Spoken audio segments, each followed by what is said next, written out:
Mm. Mm.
Waalaikumsalam.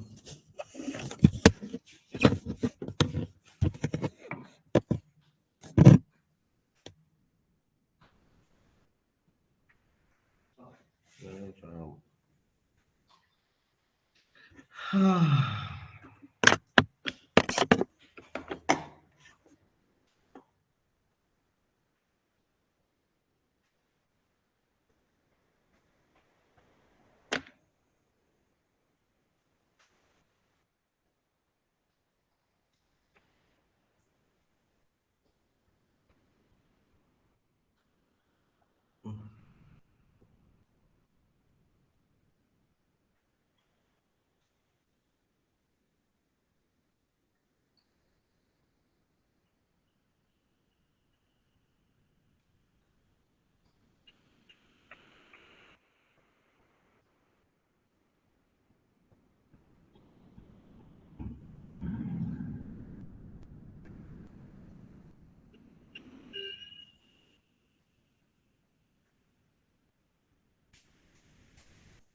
Waalaikumsalam.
चलो start करते हैं, आज थोड़ा लेट हो गया। हाँ,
ये उसको बराबर करना पीछे का।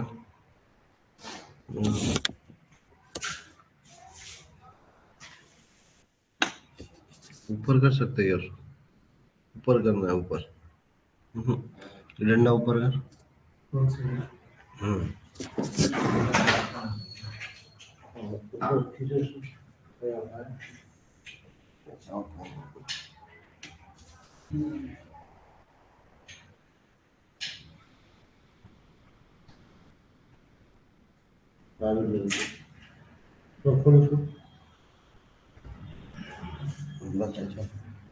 ठीक है, देखेंगे।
आ रही है सबको मेरी?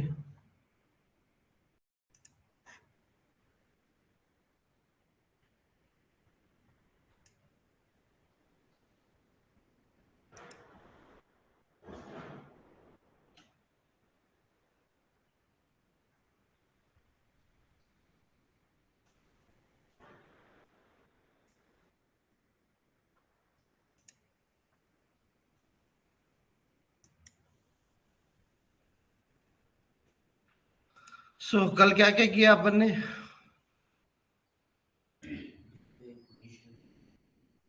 मेरी स्क्रीन दिख रही है क्या?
कल हमने दो तीन इंपॉर्टेंट पॉइंट देखे। एक तो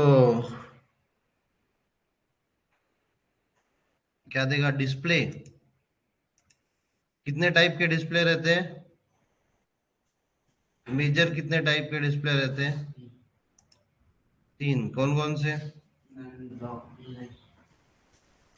और बहुत सारे और भी है, जैसे कि फ्लेक्स, ग्रिड, और ये सब मैंने तुम लोगों को पढ़ने को बोला था। मैं वापस ग्रुप में भी डालता हूँ।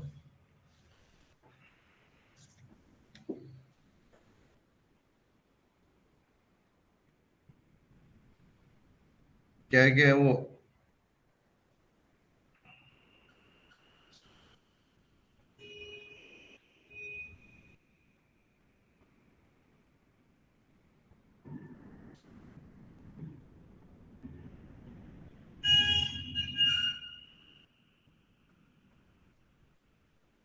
कौन कौन सा है? फ्लेक्स, ग्रिड, इनलाइन,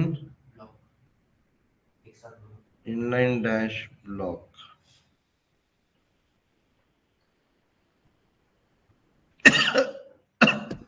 ये सब चेक करो तुम लोग। मेरी आवाज और मेरा स्क्रीन अभी दिख रहा है ना सबको? थोड़ा ये कैमरे का एरर दिखा रहा है।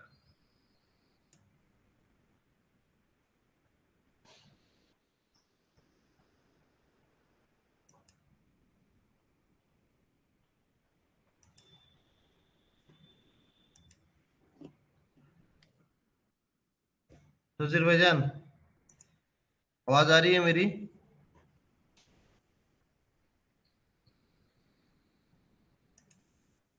हेलो, आवाज आ रही है मेरी?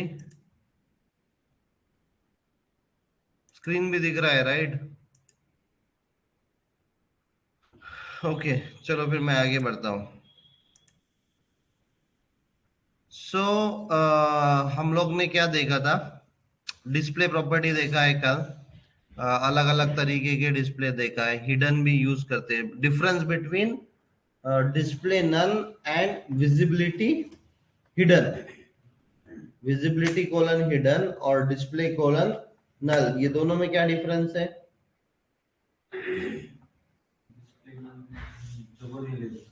हाँ मतलब हाँ, लेआउट को मतलब हाँ, विजिबिलिटी हिडन करने के बाद क्या होता है कि जो जो उसका स्पेस रहेगा, मतलब जो उसका स्पेस जहां पे था वो वहीं पे रहता है, वो ऑक्युपाई करके रखता है। It occupies the space. और अगर डिस्प्ले नन कर दिया अपन ने, तो इट विल एडजस्ट, मतलब वो जो भी नन था उसके ऊपर एडजस्ट कर लेता है, फॉर्मेटिंग के एडजस्ट कर लेता है वो। तो ये एक हो गया। फिर ये मेन मेजर है, यहाँ कभी कभी इंटरव्यूअर पूछता है। और ये डिस्प्ले के प्रॉपर्टीज, अलग अलग डिस्प्ले प्रॉपर्टी पूछता है, खासकर अपन जब थोड़ा सा इंटरव्यू क्वेश्चंस वगैरह देखेंगे तब वो भी देखेंगे।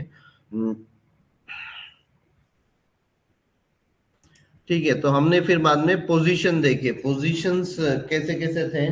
चार मेजर पोजीशन है, चार ही पोजीशन है, पांच, हाँ। स्टैटिक और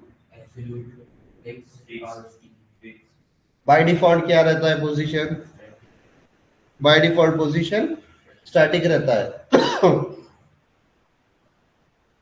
रिलेटिव बोले तो क्या है, रिलेटिव बोले तो अपन अगर अपन उसकी पोजीशन चेंज कर सकते हैं। हाँ, रिलेटिव से अपन उसकी टॉप लेफ्ट वगैरह पोजीशन चेंज कर सकते हैं। स्टैटिक के अंदर कोई पोजीशन चेंज ही नहीं होती है, स्टैटिक बाय डिफॉल्ट वो स्टैटिक ही रहता है। रिलेटिव से जो भी उसका पेरेंट एलिमेंट है उसके अकॉर्डिंग उसकी पोजीशन अपन चेंज कर सकते हैं। फिर बाद में हमने ऑब्सोल्यूट देखे, ऑब्सोल्यूट हमेशा पेरेंट चाइल्ड, मतलब उसका जो पेरेंट है उसकी उसकी पोजीशन क्या रहना,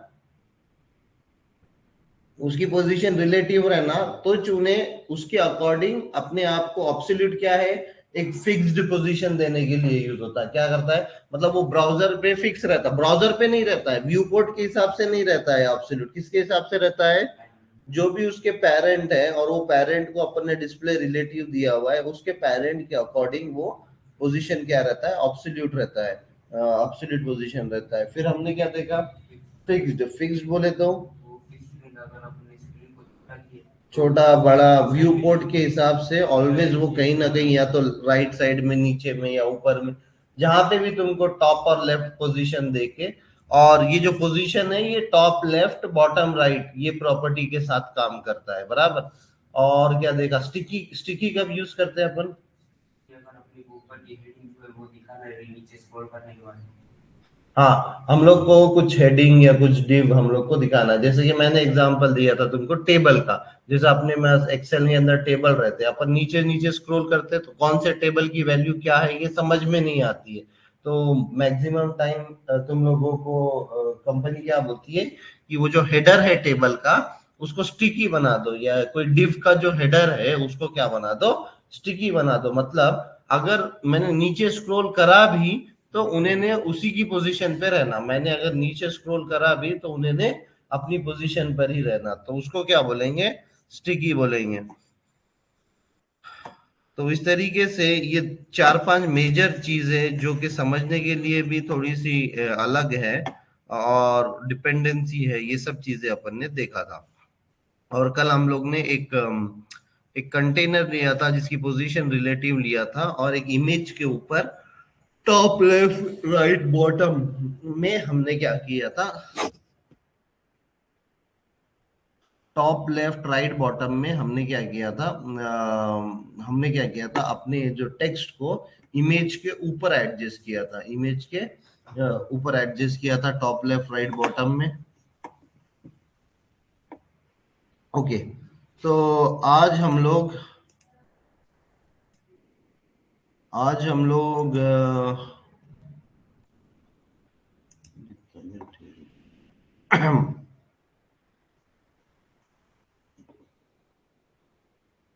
कल हम लोग ने मैक्स विथ प्रॉपर्टी भी देखा था और जेड इंडेक्स भी देखा था। ठीक है, जेड इंडेक्स और मैक्स विथ क्या करता है, हम लोग मैक्स विथ क्यों यूज करते हैं, हाँ। तो फिर अपन उसको छोटा करके वो छोटा भी नहीं, हाँ, पर लिमिटेड उसकी 500 रहेंगी, उसके ऊपर नहीं जाएगा। हाँ, 500 उसकी मैक्स विड्थ रहेंगी, उसके ऊपर नहीं जाएगा। लेकिन अगर स्क्रीन का साइज छोटा हो गया, इफ द स्क्रीन साइज का छोटा हो गया तो उन्हें क्या करेगा, इट विल ऑटोमेटिकली एडजस्ट, मतलब 500 से 450 हो जाएगा, 400 हो जाएगा, 300 होगा, जितना छोटा हो सकता है तुम्हारे स्क्रीन रेजोल्यूशन के हिसाब से उतना छोटा वो होगा, बराबर। तो इसको क्या बोलेंगे, मैक्स विड्थ। मिन विड्थ क्या रहेंगी, ये वाली मतलब वो स्क्रीन पर पूरी ऑक्यूपाई कर लेगा। नहीं, हाँ, मिनिमम विड्थ जो रहेंगी 300 अगर मिनिमम विड्थ रहा और तुम्हारा स्क्रीन का साइज 256 या 250 तुम्हारा स्क्रीन का साइज, तो उन्हें क्या करेंगे, ऑटोमेटिकली स्क्रॉल डालेंगे।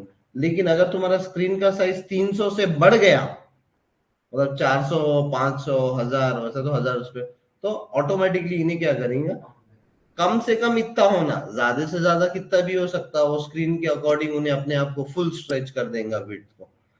समझ रहे हो? तो बड़ी, अगर तो ये क्यों यूज करते हैं अपन मैक्स विड्थ और मिन width?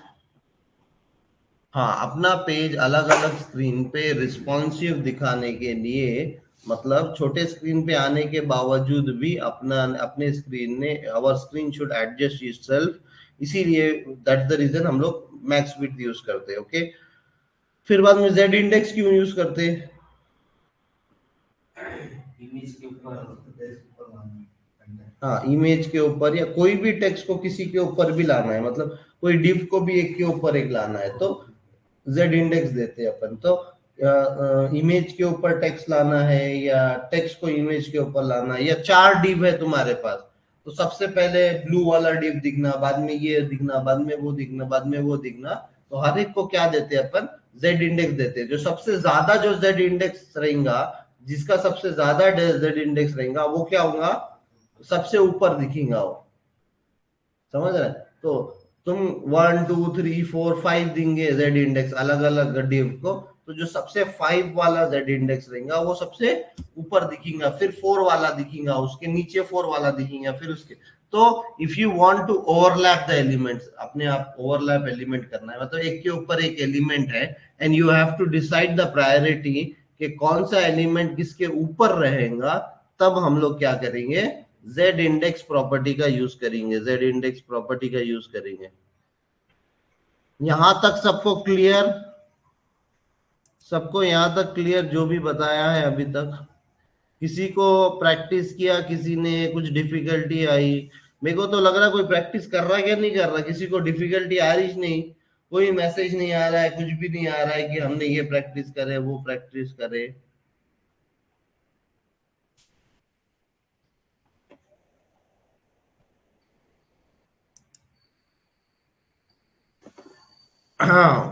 Then we have CSS layout overflow. CSS layout overflow. तो ओवरफ्लो प्रॉपर्टी जो है, हाँ मुझे भाई, जो भी, हाँ बोलो। सर ये जो अपने टॉप लेफ्ट बॉटम राइट ये जो हाँ, करे थे प्रॉपर्टी, एक बार इसका बताओ, थोड़ा सा कंफ्यूज हो रहा हूँ कोड में, पोजीशनिंग में। ये पोजीशनिंग में, ऑल पोजीशन, इमेज की पोजीशन में, ठीक है। हाँ मेरे पास एक इमेज थी, पहले तो एक इमेज थी, मैंने वो उसको क्या किया, ये देखो ये इमेज थी मेरे पास, ठीक है। ये इमेज को मैंने क्या किया, सबसे पहले एक डिव लिया, सबसे ऊपर एक डिव लिया, क्योंकि अगर ये जो अपन टॉप लेफ्ट राइट बॉटम और सेंटर में अपने को कोई भी टेक्स्ट दिखाना है या कुछ भी दिखाना है, मतलब अपन क्या कर रहे हैं, एक काइंड ऑफ क्लास ले रहे उसको फिक्स कर रहे हैं, फिक्स कर रहे हैं बोले तो, लेकिन वो व्यू पोर्ट के हिसाब से फिक्स करने का क्या, अपने को नहीं, इमेज के हिसाब से फिक्स करने का, मतलब इमेज जो भी कंटेनर के अंदर है उसके हिसाब से अपने को अपना टॉप लेफ्ट राइट बॉटम ये फिक्स करना है, फिक्स करना है। तो अपन क्या यूज करेंगे, फिक्स्ड प्रॉपर्टी तो यूज नहीं करेंगे, अपन क्या यूज करेंगे, एब्सोल्यूट प्रॉपर्टी यूज करना पड़ेगा अपने को। एब्सोल्यूट प्रॉपर्टी भी क्या करता, फिक्सिज करता, बट कोई पेरेंट के डिव के हिसाब से फिक्स करता। तो हमने क्या करे, सबसे पहले एक एक डिव लिए जो कि पेरेंट डिव है, तो ये जो डिव को अपन ने क्या करे, पेरेंट डिव की पोजीशन क्या कर दिए, रिलेटिव कर दिए। अब मैं क्या कर सकता हूं, ये पेरेंट डिव के अंदर जितने भी मेरे डिव्स है, ऑल द डिव्स को मैं पोजीशन ऑब्सोल्यूट लगाकर, पोजीशन ऑब्सोल्यूट लगाकर मैं उनकी पोजीशंस चेंज कर सकता हूं। प्लस मैंने अपने इमेज को विड्थ 100% दी, हाइट ऑटो दी, और ओपेसिटी 0.3 दी, इसीलिए वो थोड़ा सा ऐसा लाइट दिख रहा है, ओपेसिटी कम है उसकी, मतलब इसीलिए थोड़ा सा वो पीछे का भी दिख रहा है उसका, समझ रहे हो? तो मतलब पीछे का बैकग्राउंड भी दिख रहा है थोड़ा सा, लेकिन ठीक है। तो अभी मेरे को अगर टॉप लेफ्ट करना है तो मैंने क्या किया, एक एक डिव लिया। टॉप लेफ्ट तो अभी अपन ने लिखा है, रिक्वायरमेंट में कुछ भी रह सकता है, इमेज के ऊपर लिखने का है तुम्हारे तो। सो टॉप लेफ्ट बोल के मैंने एक क्लास लिया। ये क्लास के अंदर हमने क्या किया, पोजीशन अभी क्या किया, ऑब्सोल्यूट किया। क्यों ऑब्सोल्यूट किया? क्योंकि अपने को उसको फिक्स वहां पे रखना था, ऊपर लेफ्ट साइड की में ऊपर सबसे रखना था, लेकिन व्यू पोर्ट के हिसाब से नहीं रखना था, ब्राउजर के हिसाब से नहीं रखना था, बल्कि हमारा जो, वैसे भी हमारे पेज में एक ही तो कंटेनर है, सबसे बड़ा कंटेनर ही रहता है, मतलब सबसे बड़ा मतलब सबसे मेन डिव जो है तुम्हारा कंटेनर क्लास बोल के दिया मैंने उसको। और वो कंटेनर क्लास को पोजीशन क्या दिया मैंने, रिलेटिव दिया। और फिर पोजीशन तो इन इन सबको अभी अगर मैं ऑब्सोल्यूट पोजीशन दूंगा तो ये डिव के हिसाब से ये लोग अपने आप को एडजस्ट करेंगे। और ये इमेज ने तो 100% विड्थ ले लिया, ऑटो हाइट ले लिया। तो अभी मैं यहाँ पे पोजीशन ऑब्सोल्यूट ले रहा, टॉप से टॉप से 8 पिक्सल, मतलब अगर टॉप 0 रखूंगा ना तो ये इमेज बाहर चले जा रही है, व्हाइट स्पेस पे होने आ जा रहा। तो मैंने क्या किया, टॉप से 8 पिक्सल, और लेफ्ट से मैंने बोला वो 16 पिक्सल है, तो इन्हें क्या हुआ, थोड़ा सा बीच में आया। तो इस तरीके से अपन ने उसकी प्रॉपर्टी लिखी टॉप लेफ्ट के। तो टॉप, और अपन ने थोड़ा सा फॉन्ट का साइज बढ़ा दिए, 38 कर दिए। तो इस तरीके से टॉप लेफ्ट हो गया। टॉप राइट में हमने टॉप की पोजीशन से थोड़ा सा 8 पिक्सल नीचे लिया, और राइट मतलब इधर से अपन ने 16 पिक्सल लिया, तो उन्हें टॉप राइट में आ गया। फोंट साइज अपन ने थोड़ा सा बढ़ा दिया। फिर बाद में बॉटम लेफ्ट में अगेन अपन ने बॉटम से, मतलब नीचे से, बॉटम से मतलब नीचे से हमने क्या किया, नीचे से 8 पिक्सल लिया, और लेफ्ट से 16 पिक्सल लिया। तो ये देखो, ये नीचे से 8 पिक्सल आया, राइट से 16 पिक्सल आया, तो बॉटम राइट, सॉरी लेफ्ट से 16 पिक्सल आया तो बॉटम लेफ्ट। और यहाँ पे बॉटम से 8 पिक्सल और राइट से 16 पिक्सल आया, तो उन्होंने अकॉर्डिंगली उसको एडजस्ट किया। और सेंटर के लिए अपन ने क्या किया, सेंटर के लिए अगर सेंटर में जाना था अपने को, तो अपन ने क्या किया कि अपन ने पहले से टॉप को क्या कर दिया, 50% कर दिया। और टॉप को 50% कर दिया अपन ने, और अपन ने टेक्स्ट अलाइन सेंटर कर दिया, और विड्थ 100% दे दी, पूरी विड्थ दे दी। और अपन ने टॉप से 50% दे दिया, मतलब आधा पे जो ऊपर से हाइट में, मतलब टॉप बोले तो हाइट, राइट? टॉप से उन्हें क्या करा, 50% नीचे आ गया इमेज के पास। और फिर हमने ये सेंटर को क्या किया, पूरा विड्थ असाइन कर दिया।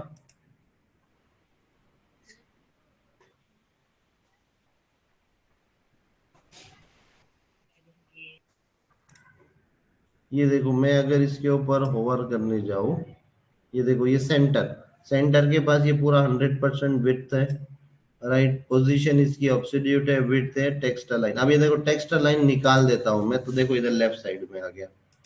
विड्थ अगर निकाल देता हूं और मैं ये एलिमेंट के ऊपर क्लिक करता हूं, तो इन्हें टच है, इन्हें इतना ही है, तो इसमें सेंटर क्या होगा वो, इसकी विड्थ अगर मैंने बढ़ा दिया, मतलब विड्थ उसको पूरी दिया, तो देखो अभी ये विड्थ की लाइन कितनी बड़ी हो गई। ये देखो, ये एलिमेंट कितना बड़ा हो गया, अल्लाह, पूरा पूरा स्पेस ऑक्युपाई कर दिया, मतलब ये हाईलाइटेड लाइन देखो, पूरा ऑक्युपाई कर दिया उसने। तो इस तरीके से मैंने विड्थ दिया उसको 100% और टेक्स्ट अलाइन सेंटर दिया, तो इससे क्या हो गया, वो सेंटर में आ गया। तो ये प्रॉपर्टीज के साथ तो अपने को थोड़ा सा ऊपर नीचे देखना पड़ेगा, कौन क्या कर रहा, उसके क्लास के साथ मैच करना पड़ेगा। सेंटर का क्लास यहाँ लिया मैंने, तो भले ही मैंने यहाँ पे सीक्वेंस ऊपर नीचे लिया होगा, तो लेकिन ये सीक्वेंस के हिसाब से चलेगा क्या? नहीं, वो उसके टॉप लेफ्ट, मतलब टॉप लेफ्ट या फिर बॉटम राइट या फिर बॉटम लेफ्ट, इस पोजीशन के थ्रू चलेगा, बराबर? ठीक है। तो ये हो गया पोजीशनिंग। एक बार ट्राई करो, अच्छे से समझ जाएगा, और एक बार इसको पढ़ो तुम लोग। तो एग्जाम्पल के साथ दिया हुआ है यहाँ पर, एक बार पढ़ो और एक बार ट्राई करो तो तुमको आ जाएगा ये। देखो, मैं अकेला करने से होने वाला नहीं है, बार बार बोल रहा हूं मैं तुम लोगों को कि तुमको खुद ट्राई करना पड़ेगा। ओके, नाउ अभी हम लोग कहाँ जाते हैं, ओवरफ्लो प्रॉपर्टी पे जाते हैं। Overflow property controls what happens to the content that is too big to fit to the screen. मतलब तुम्हारा जो टेक्स्ट का कंटेंट है वो बहुत बड़ा है कि वो स्क्रीन पे फिट ही नहीं हो पा रहा है, स्क्रीन पे फिट ही नहीं हो पा रहा है। अभी देखो, ये इसका कंटेंट इतना बड़ा है, देखो ये नीचे नीचे बहुत है। तो अगर ये कंटेंट फिट ही नहीं हो पा रहा है तुम्हारे स्क्रीन पे, तो तो तो ये ओवरफ्लो,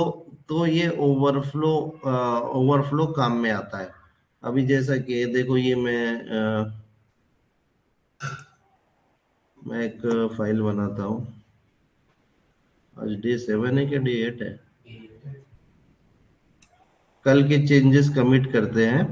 तो पहले तो अपने को स्टेज करना पड़ता है, पहले तो अपने को स्टेज करना पड़ता है, बोले तो स्टेज ऑल चेंजेस। मतलब अपन क्या, गिट ऐड डॉट लिखते हैं ना, तो अपने को दिखता है यहाँ पे, डबल क्लिक करे तो अच्छा मैंने ये चेंज करा ये फाइल में। पोजीशन डॉट एचटीएमएल, अच्छा ये न्यू फाइल है, ये न्यू फाइल के लिए यू लिखा हुआ है उन्होंने। अच्छा, ये भी अनकमिटेड फाइल है, ये मॉडिफाइड फाइल है, ये अनकमिटेड फाइल है, तो ये नए फाइल्स है। तो इसको अपन ने एक एक से भी तुम स्टेज कर सकते हैं। सबसे पहले अपने को क्या करना पड़ता है, गिट ऐड करना पड़ता है। ऐड करना पड़ता बोले तो स्टेज करना पड़ता। तो सबसे पहले अपन स्टेज करते हैं, तो यहाँ पे स्टेज ऑल चेंजेस बोल के एक बटन है, इसके ऊपर मैं क्लिक करता हूँ तो मेरे देखो ये स्टेज चेंजेस में आ गए, मेरे स्टेज चेंजेस में आ गए। फिर भाई मैं यहाँ पे लिखता हूँ फीचर, FET फीचर के लिए कोलन डे 7 चेंजेस, और मैं इसको कमिट करता हूँ। कमिट करने के बाद देखो मैं इसके ऊपर होवर कर रहा हूँ। सिंक्रोनाइज बोले तो push one commit to the origin. तो अपन क्या करते, ऐड करने के बाद क्या करते, कमिट करा मैंने, कमिट करने के बाद अपन पुश करते, तो ये पुश कर रहा हूं मैं अभी। तो जैसे ही मैंने पुश किया, वैसे ही मेरा यहाँ पे गिटहब पे डेली तुम लोग ने भी करना, मैं बार बार बोल रहा हूँ, तुम लोगों को करना पड़ेगा।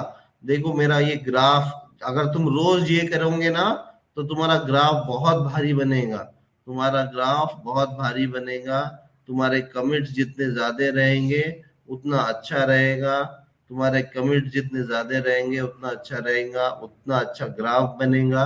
क्योंकि हम लोग अपने रेज्यूम में ये यूआरएल डालने वाले हैं। ये यूआरएल अगर हम लोग ने रेज्यूम में डाले, तो इंटरव्यूअर को ये पता चलेगा कि बॉस इसने 8 प्रोजेक्ट किया, इसने HTML की प्रैक्टिस भी की, CSS की प्रैक्टिस भी की, इसने रिएक्ट में 3-4 प्रोजेक्ट भी बनाए।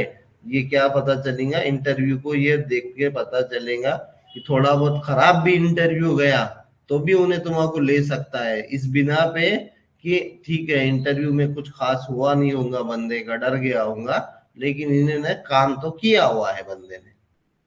समझ रहा है? इसीलिए मैं बार बार बोल रहा हूँ और तुम आपको डेली बता रहा हूँ कि डेली कैसे कमिट करना, डेली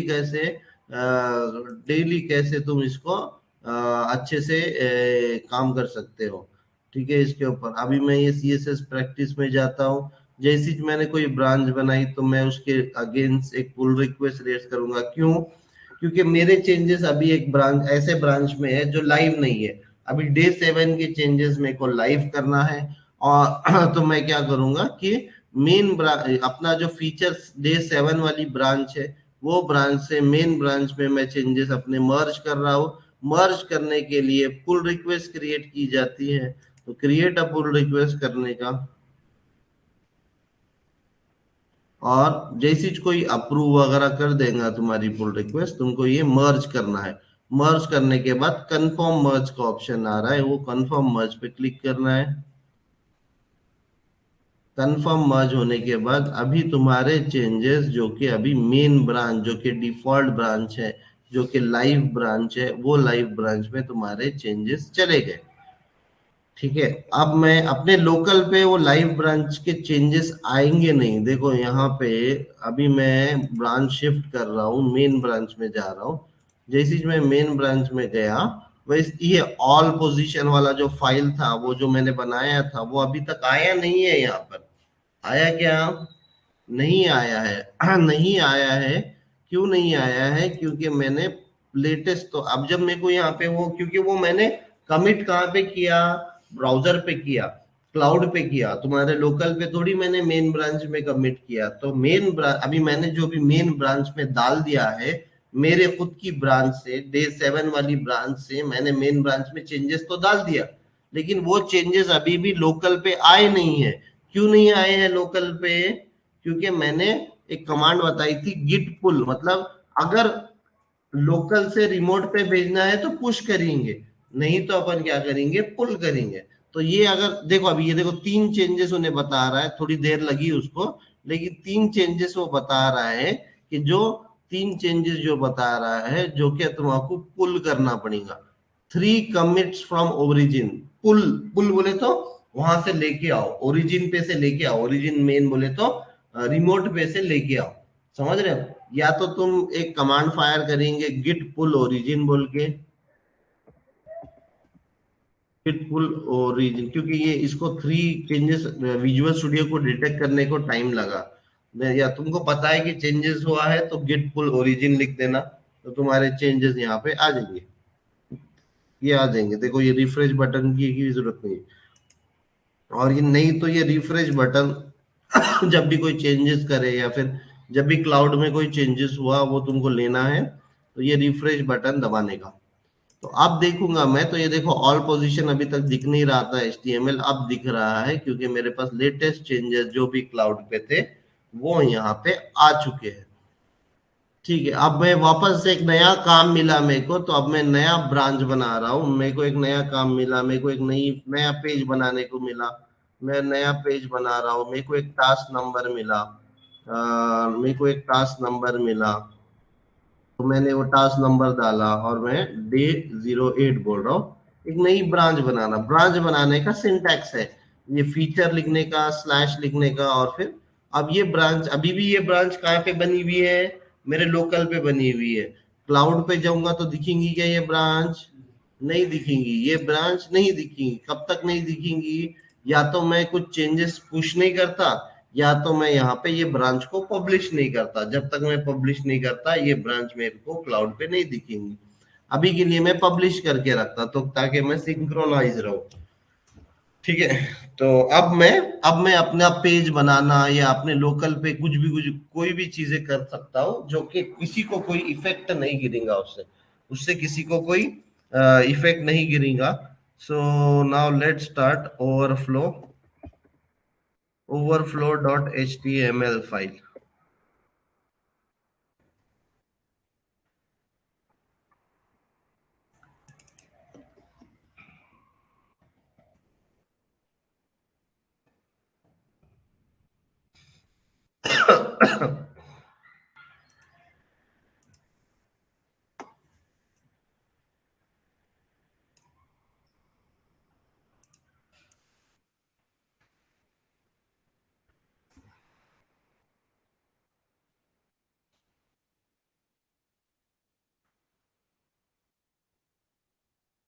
ठीक है। तो अभी मैंने यहाँ पे ये overflow.html बनाया।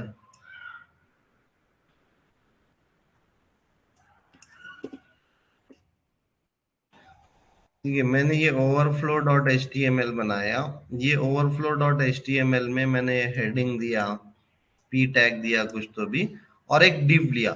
अब ये div के अंदर इतना सारा टेक्स्ट डाल दिया मैंने कि वो स्क्रीन पे फिट अप नहीं होगा। क्यों नहीं होगा? क्योंकि ये जो ओवरफ्लो टेस्ट बोल के मैंने क्लास बनाई, जिसकी विड्थ मैंने 50% ली, जिसकी विड्थ मैंने 50% ली, और हाइट मैंने 100 पिक्सल ली। अभी अभी मैं ये ओवरफ्लो निकाल देता हूँ प्रॉपर्टी। मैंने एक डिव बनाया जिसका बैकग्राउंड कलर ग्रीन लिया, उसका टेक्स्ट का कलर व्हाइट लिया, पैडिंग मैंने उसको 15 पिक्सल दी। मतलब बॉर्डर से पैडिंग बोले तो क्या रहती? कंटेंट, बॉर्डर और कंटेंट के बीच में अगर तुमको स्पेस डालना है तो हम लोग पैडिंग डालते हैं। थोड़ी सी पैडिंग डाली मैंने। अब मैंने ये टेक्स्ट दिखा तो मेरे को दिख रहा है, क्योंकि ये 50% मैंने इसकी विड्थ ली, तो इसका आधा टेक्स्ट तो दिख ही नहीं रहा, गायब हो जा रहा है। वो डिव के अंदर ओवरफ्लो हो जा रहा है। क्या हो जा रहा है? ओवरफ्लो, या फिर उसके अंदर चला जा रहा है। मेरा टेक्स्ट जो है वो अंदर चला जा रहा है। तो यहाँ पे क्या करना है, जो कंटेंट, क्योंकि मैंने इसकी हाइट भी फिक्स कर दी, मैंने इसकी विड्थ भी फिक्स कर दी। कितनी रखी? मैंने इसकी हाइट जो है वो 100 पिक्सल रखी और विड्थ जो है 50% रखी। तो 100 पिक्सल यहां से यहां तक ही चाहता। अब 100 पिक्सल के अंदर जो मैंने टेक्स्ट डाला मेरा वो फिटिश नहीं हो रहा, बराबर। तो इस सिनेरियो में तुमको क्या लगेगा? स्क्रॉल लगेगा या ओवरफ्लो लगेगा। ओवरफ्लो प्रॉपर्टी का यूज कर सकते हो तुमने ये सिनेरियो में। तो अगर मेरे को ओवरफ्लो प्रॉपर्टी यूज करना है तो मैं लिखूंगा ओवरफ्लो, और यहाँ पे ओवरफ्लो के पास 4-5 ऑप्शन है। Overflow auto, overflow hidden, overflow scroll, overflow visible. मैं पहले ओवरफ्लो विजिबल डाल के देखता हूँ क्या होता है। मैंने अगर ओवरफ्लो विजिबल डाला,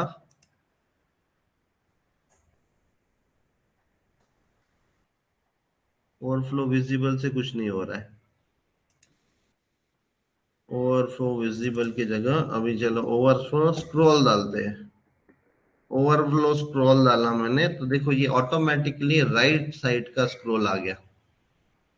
ऑटोमेटिकली राइट साइड का स्क्रॉल आ गया एक ही चीज से, ओवरफ्लो स्क्रॉल से। ओवरफ्लो क्या किया था पहले मैंने? विजिबल, ये शायद बाय डिफॉल्ट प्रॉपर्टी है, ज्यादा कुछ नहीं करती है। ठीक है, ये देखेंगे ओवरफ्लो के अंदर देखो default property, the overflow is not clipped. तो देखो सो ओवरफ्लो में कितने प्रॉपर्टी है मेजर? 4।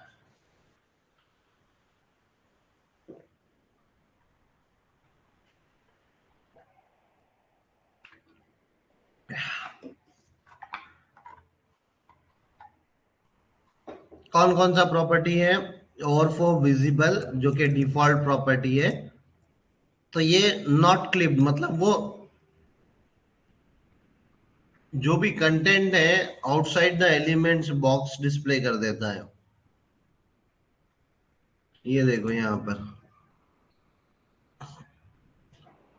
पर उन्होंने क्या किया, अभी हाइट और विड्थ कम कर दिया इन्होंने। हाइट और विड्थ कम कर दिया तो यहाँ पे तुमको दिख रहा है विड्थ 200 पिक्सल है, हाइट 65 पिक्सल है। और ओवरफ्लो क्या है? विजिबल है। ओवरफ्लो क्या है? विजिबल है। तो उन्हें क्या कर रहा है, जो भी है ना इसके बाहर बाहर चला जा रहा हो। विजिबल बोले तो बाहर चला जा रहा है वो। अपने पास क्यों नहीं हुआ वो? अच्छा, अपना फॉन्ट का साइज वाइट है इसीलिए नहीं दिख रहा है। ब्लैक करो फॉन्ट का साइज फिर।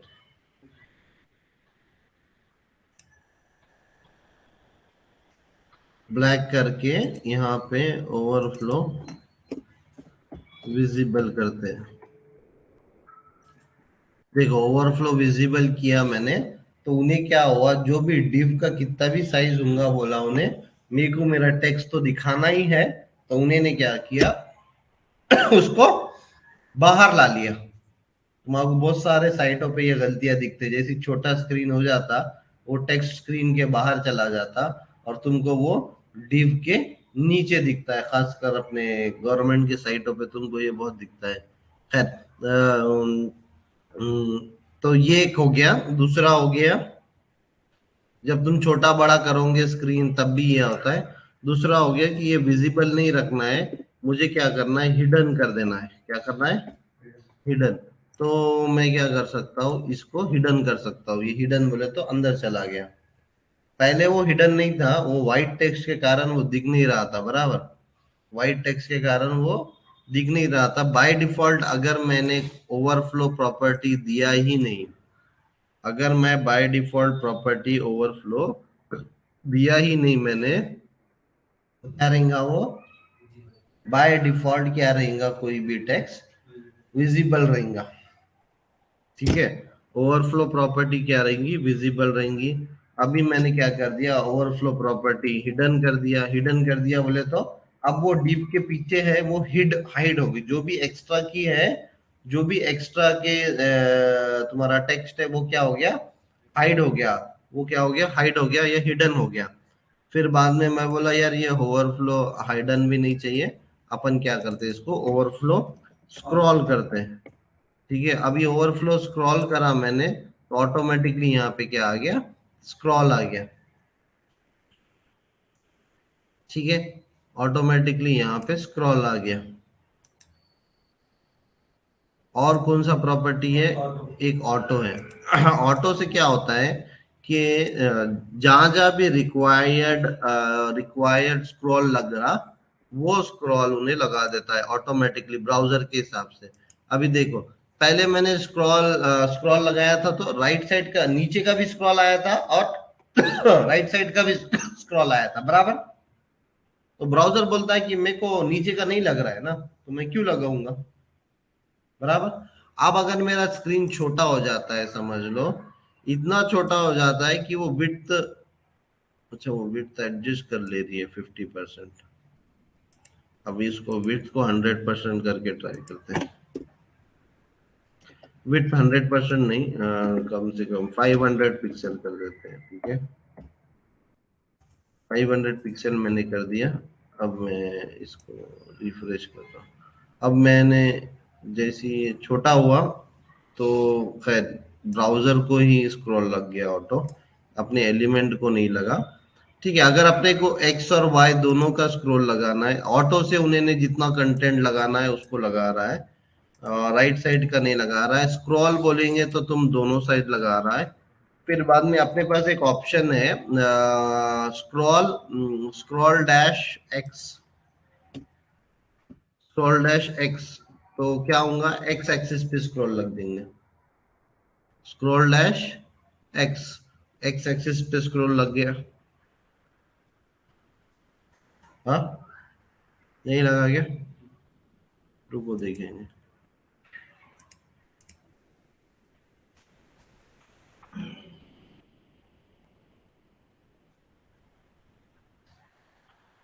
Scroll auto value is similar to scroll but it adds scroll bar only when necessary, जब भी necessary लगेगा तब अपन यूज करेंगे। अभी देखो इन्होंने यहाँ पे ओवरफ्लो एक्स हिडन रखा और ओवरफ्लो एक्स हिडन रखा और ओवरफ्लो वाई स्क्रॉल रखा। तो एक्स क्या हो जाएगा, हिडन हो जाएगा, तो वाई क्या हो जाएगा, स्क्रॉल हो जाएगा। हम लोग अकॉर्डिंगली एक्स और वाई चेंज कर सकते हैं। तो अभी अपन ने यहाँ पे करा तो क्या नहीं हुआ बोल रहे हो तुम, एक्स आ रहा है ना। हाँ स्क्रॉल क्योंकि तुम्हारा टेक्स्ट फिटअप हो रहा ना। किसको, विड्थ को तुम बड़ा करो अभी, ठीक है, हाँ छोटा करके देखो। नहीं, तुम्हारा टेक्स्ट वो डिव के अंदर ही रह रहा है, तुम्हारा टेक्स्ट जो है वो डिव के अंदर ही रहेगा, तो वो क्या होगा, स्क्रॉल इधर नहीं लगेगा, नीचे लग रहा है स्क्रॉल। स्क्रॉल क्या है, ब्राउजर को लग जा रहा है, तुम्हारे डिव को नहीं लग रहा है स्क्रॉल। तो नीचे वाला जो स्क्रॉल बार आ जा रहा है लेकिन स्क्रॉल नहीं आ रहा है बराबर। तो डिव में अभी मैं इसको यहाँ पे, तुम्हारा जो टेक्स्ट है ना वो रैप हो चुका है, तो अपन क्या कर सकते हैं,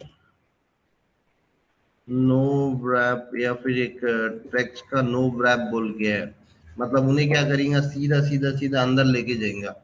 अभी क्या हो रहा है, यहाँ पे तुम्हारा जो टेक्स्ट है ना वो क्या हो रहा है, नीचे आ जा रहा है बार बार बराबर। जैसे जैसा वो नीचे आ जा रहा है मतलब उन्हें आगे जा रहा क्या, तो अगर आगे नहीं जा रहा है वो तो वो उसको स्क्रॉल नहीं लग रहा है क्योंकि वो नीचे रह रहा है हमेशा। क्योंकि तुम्हारा टेक्स्ट का पोजीशन क्या है,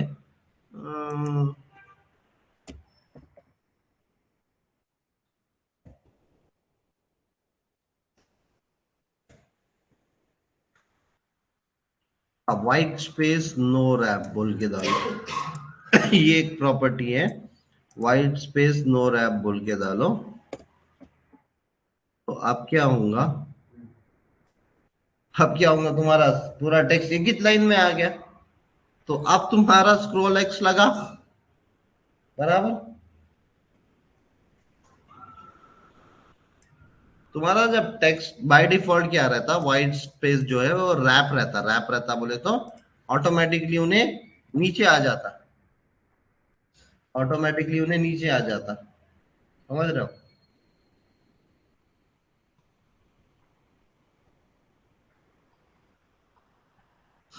सबको समझ में आ गया ये? किसी को कोई क्वेश्चंस?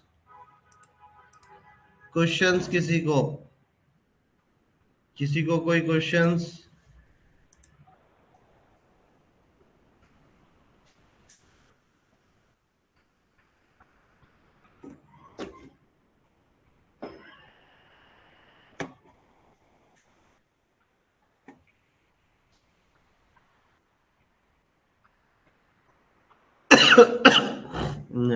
हम्म किसी को कोई क्वेश्चन स्क्रॉल में? अभी सीएसएस फ्लोट फ्लोट बोले तो the CSS flows property specify how an element should float बोले तो क्या तुमको राइट साइड में भेज देने का एलिमेंट को, या लेफ्ट साइड में भेज देने का, फ्लोट करने का मतलब। The CSS clear property specify what the element can float beside the cleared element on which sides। तो ये देखो अभी एग्जांपल, फ्लोट बोले तो अपन या तो लेफ्ट फ्लोट कर सकते हैं, या तो राइट फ्लोट कर सकते हैं, या तो नन कर सकते हैं, या तो इनहेरिट कर सकते हैं। इनहेरिट बोले तो जो भी पेरेंट के अंदर फ्लोट प्रॉपर्टी लगाई हुई है वो सेम प्रॉपर्टी चाइल्ड को भी लगा दो, समझ रहा है। अभी देखो मैं यहाँ पे क्या किया उन्होंने, कि यहाँ पर उसने एक इमेज टैग लिया, ये इमेज टैग को फ्लोट राइट बोला।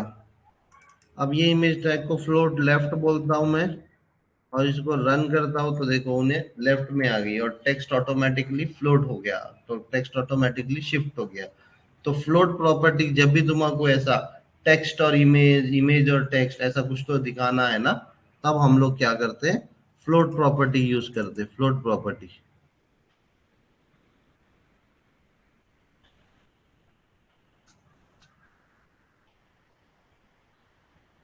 समझ रहा है फ्लोट प्रॉपर्टी ये? Image will float to the right in the paragraph and the text in the paragraph will wrap around the image। मतलब ऑटोमेटिकली लेफ्ट किया मैंने तो ये जो इमेज लेफ्ट में फ्लोट हो रही है, और उसका जो टेक्स्ट है वो ऑटोमेटिकली wrap हो जा रहा है बोले तो वो इमेज के आगे नहीं जा रहा है, मतलब इमेज जैसी मिल जा रही है नीचे नीचे नीचे नीचे आते जा रहा है, wrap होते जा रहा है। लेफ्ट की जगह ये राइट ही अच्छा दिख रहा है।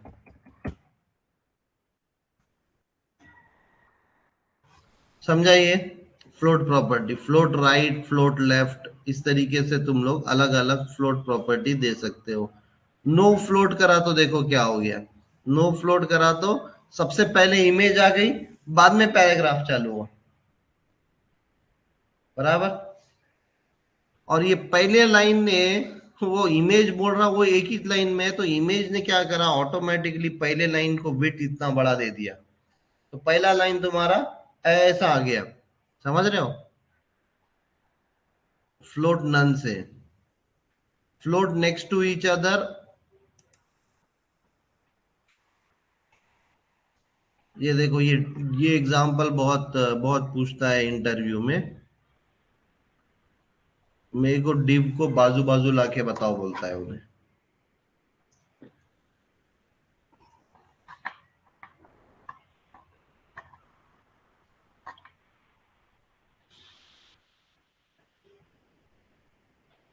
अभी पहले डिव को क्या किया इन्होंने, पहले तो डिव को उन्होंने क्या किया, फ्लोट लेफ्ट कर दिया। अब डिव क्या रहता है ये इसको लेता हूं मैं, थोड़ा सा इंपॉर्टेंट है।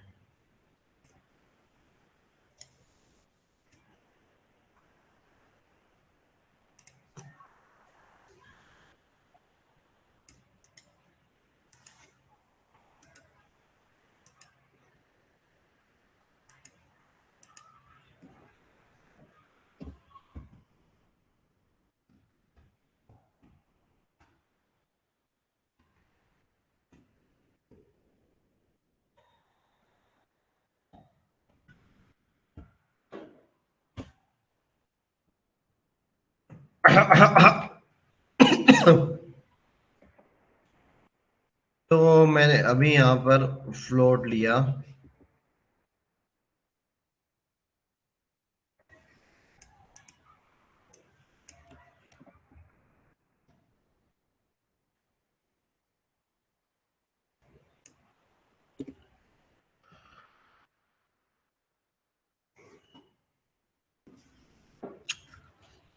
कंसिडर कर लो मैं ये कोई भी CSS नहीं डालता था, कोई भी CSS नहीं डालता था और इसको ओपन विद लाइव सर्वर करता था, तो एक के नीचे एक div का डिफॉल्ट बिहेवियर क्या है? ब्लॉक लेवल एलिमेंट है, ब्लॉक लेवल एलिमेंट है बोले तो एक के नीचे एक ही आएगा div। अब इंटरव्यू कैसा टेढ़ा क्वेश्चन पूछता है कि मेरे को वो div को आजू बाजू लाके बता,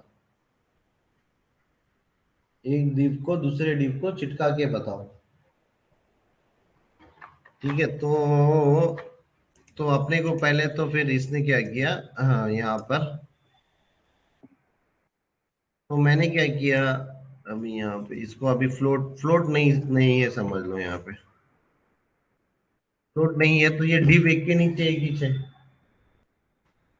अगर मैं मेन div को मेरे मतलब मेरे पेरेंट div को मतलब सॉरी ये div टैग को, अभी क्या है ये क्लासेस है div1 div2 div3, हर div को एक अलग अलग कलर दिया खाली समझने के लिए कि क्या हो रहा है। कितना भी बड़ा करो ये div का प्रॉपर्टी है कि उन्हें पूरा एक ब्लॉक बनेगा, एक ग्रुप बनेगा, बराबर।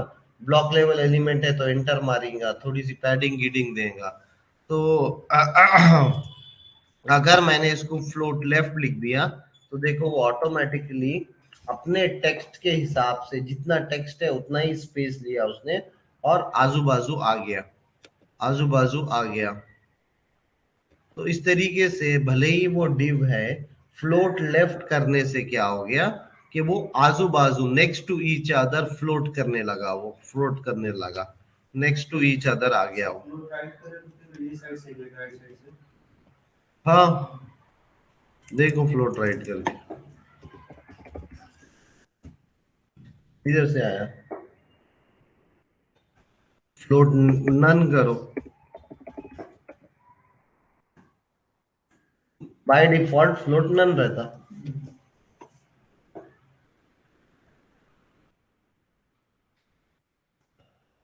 ठीक है, किसी को कोई क्वेश्चन? अगर div है, अब ये फ्लोट के अंदर ही एक और है क्लियर प्रॉपर्टी।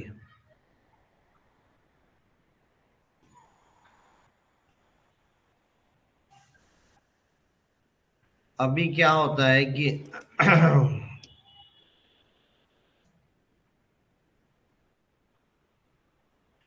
अभी देखो ये क्लियर फिक्स तो उसने एक क्लास बना दिया, ऐसा कोई क्लियर प्रॉपर्टी है क्या, क्लियर प्रॉपर्टी?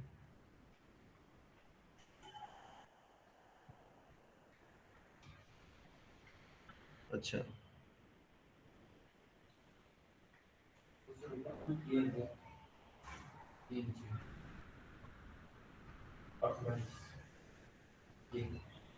हम्म,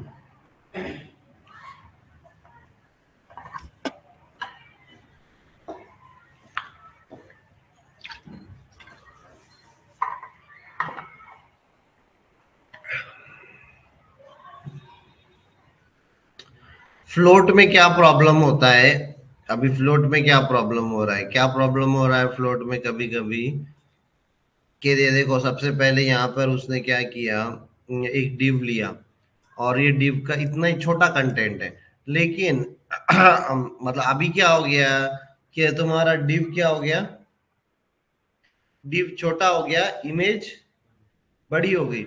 मेरे को क्या चाहिए कि ये जो इमेज के साइज का ऑटोमेटिकली div हो जाना, इमेज के साइज का ऑटो मतलब ये जो इमेज है वो div के अंदर आ जाना। तो उसके लिए क्या किया इसने उसने एक क्लास लिया, वो क्लास क्या किया उसने, वो div को लगा दिया, पेरेंट div को क्या करा, क्लियर फिक्स बोल के क्लास लगा दिया और उसने ओवरफ्लो ऑटो बोल के प्रॉपर्टी लगा दिया। तो ये फिक्स चल जाता था, ये फिक्स चल जाता था, मतलब ये देखो मैं यहाँ पे ये क्लियर फिक्स बोल के प्रॉपर्टी निकाल दे रहा हूँ, इसको रन कर दे रहा हूँ। तो क्या हो रहा है, वो एक दूसरे के ऊपर मतलब वो मेरा जो डिव है, वो डिव जो है वो वो वो अलग हो जा रहा है, और इमेज जो है उसके बाहर आ जा रही है। मतलब इमेज क्या हो जा रही है, ओवरफ्लो हो जा रही है। ओवरफ्लो हो जा रही है बोले तो इमेज क्या हो जा रही है, डिव के बाहर चले जा रही है, डिव के बाहर चले जा रही है। तो अपन क्या कर रहे हैं यहाँ पे फिर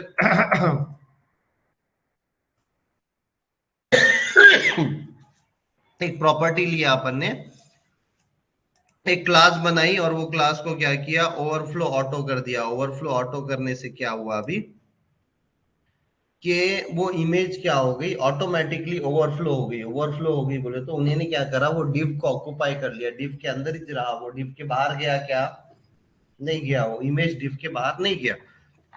तो पहले अपन ये करते थे, लेकिन अभी जो लेटेस्ट मॉडर्न उसके अंदर क्या हुआ, मॉडर्न बोल के जो मॉडर्न मॉडर्न जावास्क्रिप्ट के अंदर हम लोगों को ये क्लियर ब्रोड के प्रॉपर्टी आया। क्लियर प्रॉपर्टी क्या करता है, दोनों को लगा दिया अपन ने। अभी देखो यहाँ पे ऊपर वाले एग्जाम्पल के अंदर हमने ये क्लियर प्रॉपर्टी नहीं लगाई, और यहाँ पर ये क्लियर फिक्स के अंदर अपन ने क्या किया, इंस्टेड ऑफ ओवरफ्लो हम बोल रहे clear both. Clear both, both बोले तो लेफ्ट हैंड का भी और राइट हैंड को भी क्लियर रखो। क्लियर रखो बोले तो एक दूसरे के सिंक्रोनाइजेशन में रखो। मतलब एक ऊपर टेक्स्ट खत्म हो जा रहा, नीचे इमेज खत्म हो जा रही, या ऊपर इमेज खत्म हो जा रही, नीचे टेक्स्ट खत्म हो जा रहा, ऐसा मत करो। बहुत रेयरली यूज होता है ये, बट ठीक है, ये इवन इंटरव्यू में भी नहीं पूछता है। अभी देखो यहाँ पे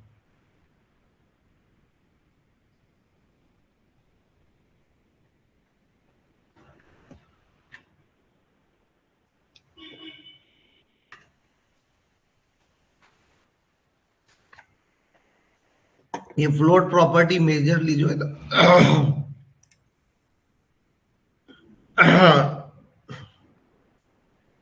फ्लोट प्रॉपर्टी जो है ये मेजरली क्या होता है कि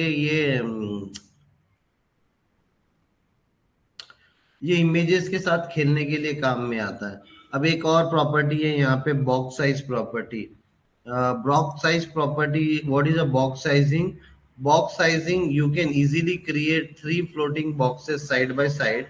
However, when you add something that enlarge the width of each box, padding and the box will break. The box property allows us to include padding and border in the box total width and height, making sure that the pricing stays in the padding stays inside the box and that it is not breaked.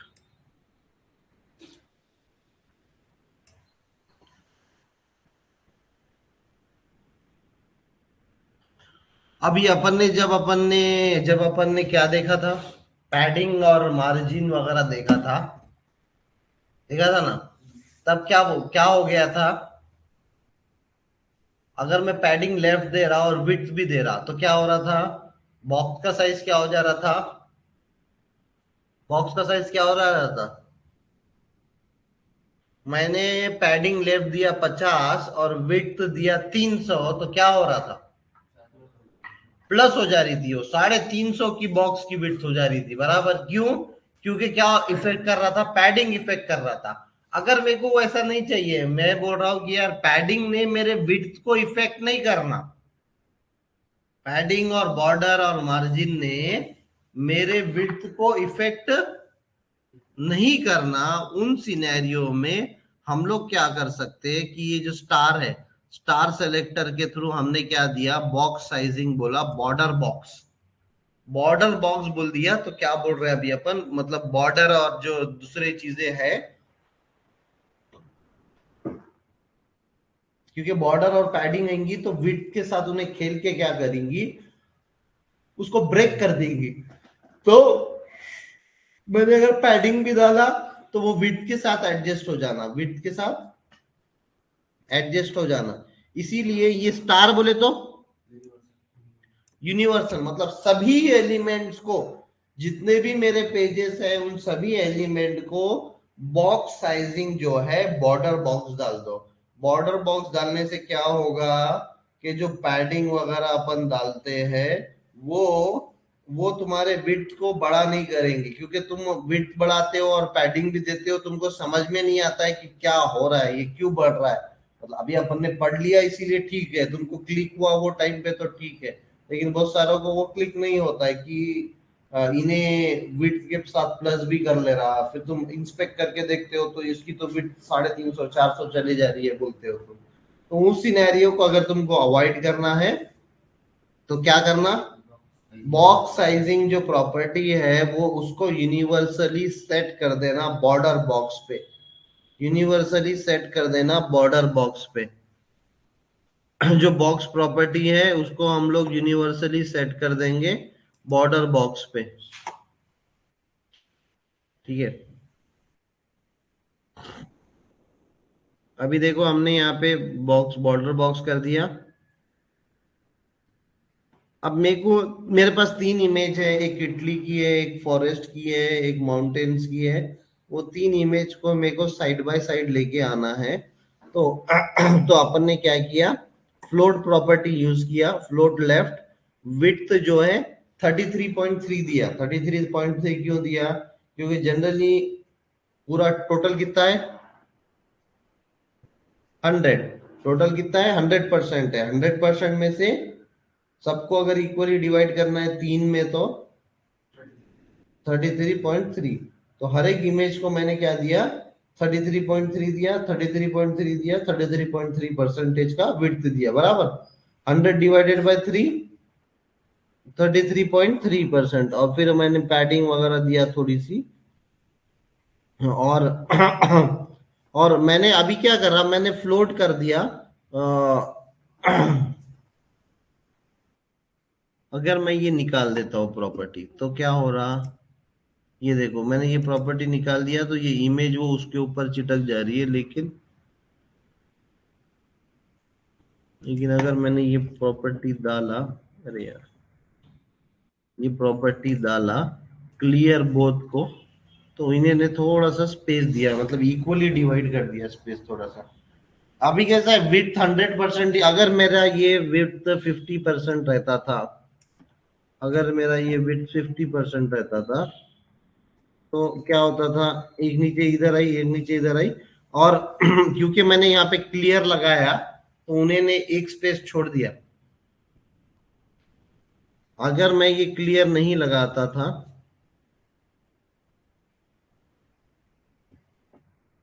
और इसको run करता हूं तो देखो वो text उसके बाजू आया, इवनली डिस्ट्रीब्यूट हुआ क्या। तो मतलब टेक्स्ट और इमेज अपने आप को बिगाड़ दे रहे, तो अगर उसको अवॉइड करने का तो क्या करने का, क्लियर फिक्स बोलकर एक क्लास लेने का, क्लियर फिक्स बोलकर एक क्लास लेने का, कोलन कोलन आफ्टर लिखे तो चलता, नहीं भी लिखे तो चलता, आफ्टर बोले तो वो थोड़ा सा ऐसा ब्लिंक का इफेक्ट नहीं डालता। तो उसमें क्या किया अपन ने, क्लियर को बोथ, क्लियर प्रॉपर्टी को डिस्प्ले को टेबल कर दिए और क्लियर को बोथ कर दिए। कंटेंट वो आफ्टर के लिए ना, मतलब बाद में क्या कंटेंट दिखाना, इसीलिए वो हमेशा ब्लैंक ही रहता। कंटेंट प्रॉपर्टी जो है आफ्टर के वास्ते यूज होती हो, वैसे तुमको आफ्टर की जरूरत नहीं है, ये आफ्टर कोलन कोलन आफ्टर की जरूरत नहीं है, ठीक है। और ये कंटेंट प्रॉपर्टी की भी जरूरत नहीं है, वो आफ्टर अगर तुम लगाएंगे तो वो कंटेंट प्रॉपर्टी आती है। मतलब आफ्टर बोले तो ये बोल रहा है कि वो पहले इमेजेस लोड होने के बाद डिव लोड होने के बाद ये प्रॉपर्टी लगाओ, पहले मत लगाओ। एक बिफोर रहता है एक आफ्टर रहता है, बिफोर द कंटेंट लोड्स और आफ्टर द कंटेंट लोड्स, समझ रहे।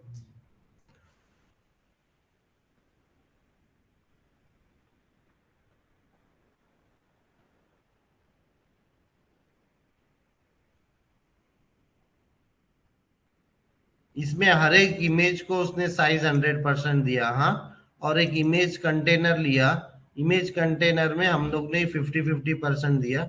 तो फ्लोट लेफ्ट दिया। अगर फ्लोट लेफ्ट नहीं देते थे अपन, फ्लोट लेफ्ट नहीं देते थे, फ्लोट प्रॉपर्टी नहीं यूज करते थे, तो क्या होता था, एक के नीचे एक आता था। मैं यहाँ पे जैसी फ्लोट प्रॉपर्टी डाल रहा हूँ और इसको रन कर रहा हूँ, तो वो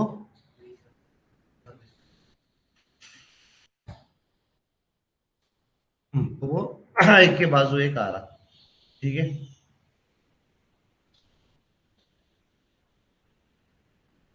कोई क्वेश्चन ये फ्लोट के अंदर ये इतना ज्यादा यूज नहीं होता है, अगर अनलेस तुमको इमेजेस वगैरह के साथ खेलना है, ये करना है, तो ही ये फ्लोट प्रॉपर्टी यूज में आती है।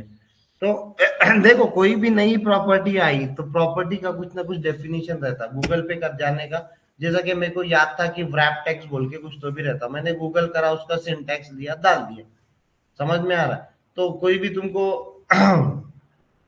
तुम लोग अगर खुद से भी नहीं कर रहे हो कोई चीज, जैसा कि इसीलिए मैं बोल रहा हूँ कि तुमको मैंने एक असाइनमेंट दिया था, तुम्हारा खुद का पोर्टफोलियो बनाने का असाइनमेंट। तो गूगल पे जाओ, यूट्यूब पे जाओ, क्योंकि सिर्फ 2-3 दिन में या 8 दिन के सीएसएस के पढ़ाई में तुम खुद से ही सीएसएस दिखने चालू करोगे, ये एक्सपेक्टेड भी नहीं है। तुमको प्रैक्टिस प्रैक्टिस करते रहना पड़ेगा, लेकिन तुम प्रैक्टिस कब करोगे या कैसे करोगे, तो बना बना के करोगे प्रैक्टिस, बराबर। तो पोर्टफोलियो बनाओ, खुद का एक वेबसाइट बनाओ, एक फेसबुक के जैसा पेज बनाओ, एक नेटफ्लिक्स के जैसा पेज बनाओ, गूगल करो, गूगल करो और खाली देखो। अभी पहले तो तुमको ये समझता भी नहीं था कि ये पेज कैसा बनाता, अब तो तुमको समझना तो चाहिए कि चलो इन्होंने ये क्लास बनाया है, इन्होंने ये प्रॉपर्टी डाला हुआ है, उतना भी अगर तुमको समझ में लगा और तुमने देख देख के करो, लेकिन करो, हाँ, खुद से लिख के देख देख के भी लिख कर करो तो भी चलेगा, देख देख के लिख कर करोगे तो भी चलेगा। मैंने ये विड्थ को निकाल दिया तो क्या होता, मैंने ये फ्लोट को निकाल दिया तो क्या होता, समझ रहे हो। तो देख के करो, लेकिन करो, प्रैक्टिस करो, प्रैक्टिस या करो, या फिर बार बार इसको बार बार इसको अलग अलग तरीके से डालो। भले ही तुम लोग ये सब देख के करो, कोई प्रॉब्लम नहीं है, कोई प्रॉब्लम नहीं है। इट इज फाइन कि सबको एक ही रात में कुछ भी आ जाएगा, या फिर ये जो भी बता रहे अपन ये सब आ जाएगा, ये जरूरी नहीं है। बट इट इज इम्पोर्टेंट कि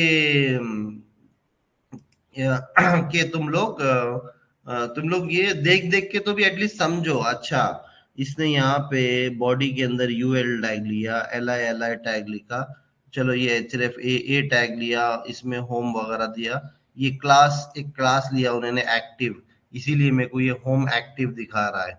ठीक है, क्यों एक्टिव दिखा रहा है, क्लास लिया उन्होंने एक्टिव, और ये एक्टिव को बैकग्राउंड एक क्लास लिया एक्टिव, ये एक्टिव को उसने बैकग्राउंड कलर रेड दे दिया। अब उन्होंने क्या किया, यहाँ पे एल आई के ऊपर, ए के ऊपर होवर करेंगे तो कुछ और बैकग्राउंड कलर दिया, तो देखो मैं इसके ऊपर होवर कर रहा हूँ तो उसने ब्लैक कुछ तो भी कलर दिया। फिर इसने क्या किया, एल आई आइटम को इसने क्या किया, एल पहले तो यूएल आइटम को, पहले तो यूएल है ना वो, बुलेट देता था उन्हें, क्या करता था, बुलेट कर देता था उसको। तो उन्होंने क्या करा, यहाँ पे स्टाइल क्या कर दिया, नन कर दिया, मार्जिन 0 कर दिया, पैडिंग 0 कर दिया, ओवरफ्लो हिडन कर दिया, और बैकग्राउंड कलर इसने 3 दे दिया। तो ये पूरे यूएल टैग को क्या हो गया, background colour background colour black आ गया, जो भी है। फिर उन्होंने क्या किया, हर एक एल को लेफ्ट में फ्लोट करवा दिया। अभी अगर मैं ये हर एक एल का जो फ्लोट प्रॉपर्टी है लेफ्ट का निकाल दूं, तो उन्होंने नीचे आ रहे हैं अभी, तो नीचे आ रहे हैं, तो मैंने क्या किया, एल आई टैग को लिखा, एल आई एलिमेंट को प्रॉपर्टी दिया, उसको फ्लोट लेफ्ट बोला, अभी रन कर रहा हूँ तो वो ने फ्लोट लेफ्ट हो रहा है। और फिर बाद में मैंने ए टैग को ऐसी डिस्प्ले उसका कलर चेंज किया, उसको टेक्स्ट अलाइन सेंटर किया, उसको पैडिंग दिया, और वो टॉप और बॉटम पैड, सॉरी टॉप और 14-14 ऊपर और नीचे, 16-16 लेफ्ट और राइट, बराबर। दो ही नंबर दिया पैडिंग में, मैंने एक ही देता था तो चारों साइड से सेम रखता था। Text decoration none, text decoration none क्यों किया मैंने, ये देखो, ये जो ए टैग को अगर टेक्स्ट डेकोरेशन, ए टैग का बाय डिफॉल्ट टेक्स्ट डेकोरेशन क्या है, अंडरलाइन। ए टैग देखा तुमने, बराबर, बहुत बार लिखा, अभी तो आना चाहिए। तो अंडरलाइन निकालना है मेरे को, तो क्या किया मैंने, टेक्स्ट डेकोरेशन नन कर दिया। और ठीक है।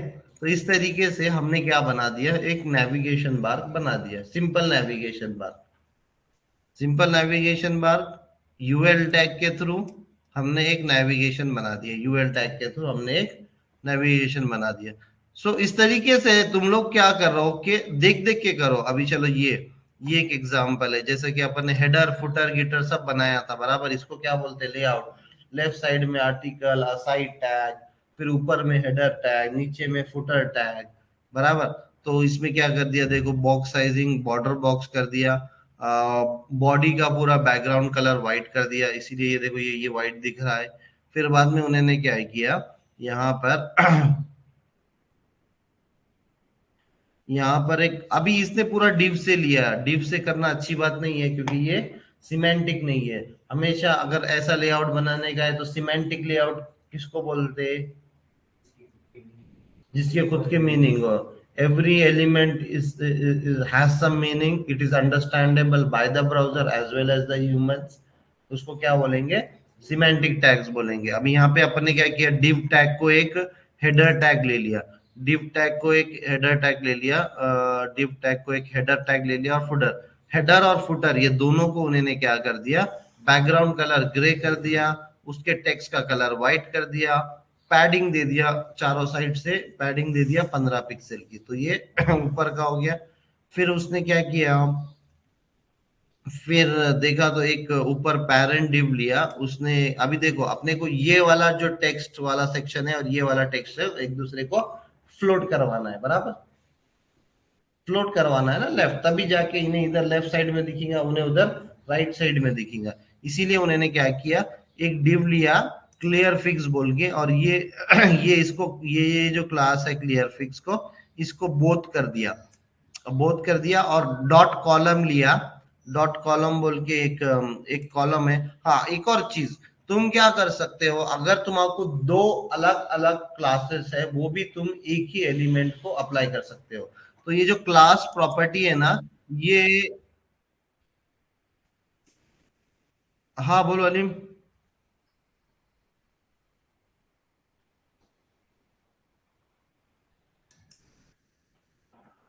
तो मैंने यहाँ पर सबसे ऊपर का एक बड़ा डिव लिया, वो डिव के अंदर एक और डिव लिया कॉलम वाला, और ये दूसरा है कॉलम मेनू वाला एक डिव लिया मैंने, और एक कॉलम कंटेंट वाला डिव लिया। तो मैं ये बोल रहा था तुम लोग को कि ये भी तुमको नया दिखेगा, but this is also very common, कि तुम क्लास के अंदर दो क्लास को एक साथ स्पेसिफाई कर सकते हो, स्पेस से स्पेस सेपरेटेड। अब मैंने क्या बोला, ये जो डिव है इसको कॉलम क्लास भी ले लो, कॉलम क्लास के अंदर फ्लोट लेफ्ट है और पैडिंग 15% है, प्लस मेन्यू क्लास भी ले लो। मेन्यू क्लास के अंदर विड्थ 35 दी हुई है। मतलब अभी टोटल क्या लगेगा वो पूरे डिव को, कॉलम कॉलम फ्लोट लेफ्ट लगेगा, पैडिंग 50% लगेगा, और विड्थ उसको 25% लगेगा, समझ रहा। तो स्पेस सेपरेटेड भी तुम एक से दो कॉलम, एक से दो क्लास के नाम लिख सकते हो। फिर मैं देखूंगा यहाँ पर, चलो इसने क्या किया, एक पेरेंट डिव लिया सबसे पहले, और वो पेरेंट डिव को फ्लोट बोला। अब ये पेरेंट डिव में उसने दो चाइल्ड डिव लिया, एक तो कॉलम लिया, ये कॉलम है एक, और वो कॉलम को एक मेनू को 25% विड्थ दिया, और एक दूसरा दूसरा लिया, उसको भी कॉलम ही दिया। कॉलम दिया बोले तो उसको भी फ्लोट लेफ्ट ही दिया, और उसको फ्लोट लेफ्ट देके उसको कंटेंट बोल के क्लास दिया। अब कंटेंट में क्या किया उन्होंने, 75% क्या दिया उन्होंने, विथ कंटेंट को दे दिया, और 25% विथ उसने क्या कर दिया, मेनू को दे दिया। तो ये इतना जो सेक्शन है वो ऑटोमेटिकली क्या बन गया, मेनू, मतलब 25% बन गया, 25% वेट का। और इधर का जो सेक्शन है वो कितना बन गया, 75। टोटल उन्होंने 100% वेट ऑक्युपाई कर दिया। लेफ्ट साइड का 25, राइट साइड का 75। इस तरीके से अपन ने क्या किया, ये मेन डिव को दो डिव में डिवाइड करके फ्लोट प्रॉपर्टी का यूज करके एक के बाजू एक ला लिया, एक के बाजू एक ला लिया, समझ रहे। बाद में तो नॉर्मल प्रॉपर्टीज है, बाद में तो यूएल वगैरह लिया उन्होंने, फ्लाइट वगैरह को, हर एक मेनू को यूएल टैग लिया, और यहाँ पे H1 वगैरह टैग है, बाकी तो ये फुटर है, फुटर का कोई नहीं है। तो मेनू एल आई को थोड़ा सा स्पेस देने का है, ये इसके बीच में, इसके बीच में, इसके बीच में। तो इन्होंने पैडिंग दिया, मार्जिन बॉटम दिया, नीचे से मार्जिन दिया, और बैकग्राउंड कलर उसका ब्लू कर दिया, कलर उसका वाइट कर दिया। होवर के ऊपर, एल आई के होवर के ऊपर उन्होंने क्या कर दिया, बैकग्राउंड कलर चेंज कर दिया, डार्क ब्लू कर दिया। तो इस तरीके, इसीलिए ये होवर इफेक्ट आ रहा है यहाँ पे, समझ रहा है। ओवर इफेक्ट ऐसे ही नहीं आ जाता है, तुम कुछ ना कुछ लिखते हो या फिर ब्राउजर खुद ही देता है कुछ एलिमेंट को ओवर इफेक्ट।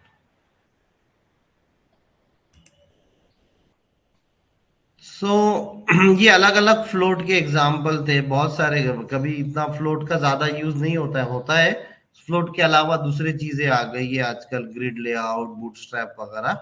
अगर पहले नॉर्मल एचटीएमएल से करते थे तुम, तो ये फ्लोट वगैरह तुमको, फ्लोट लेफ्ट वगैरह यूज करना पड़ता था। इंटरव्यू वगैरह के किसी सिनेरियो में भी ये बहुत यूजफुल है।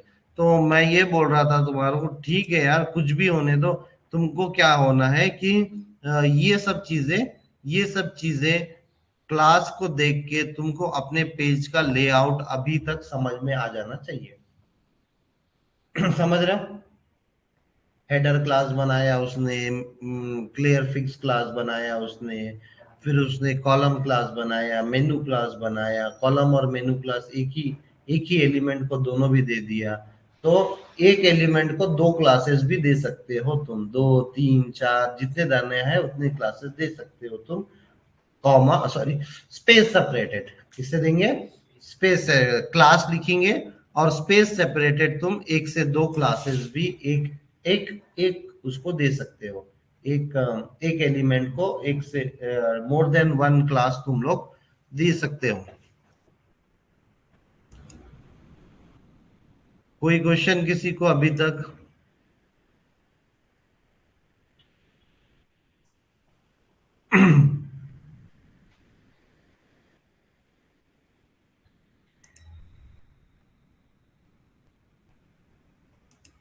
फिर इसके बाद है ये इनलाइन ब्लॉक। इनलाइन ब्लॉक क्या करता है, थोड़ा सा समझने के लिए ये डिफिकल्ट है। Inline block compare to display inline, and major difference in inline block allows to set a width and height of an element.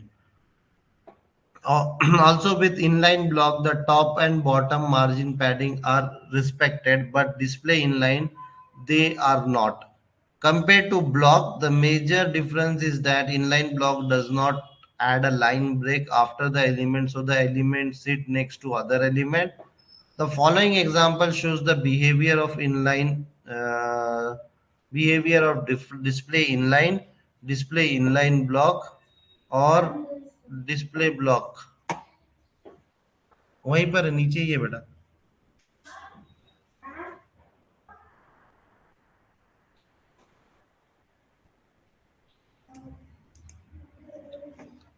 अभी उसने देखो यहाँ पे,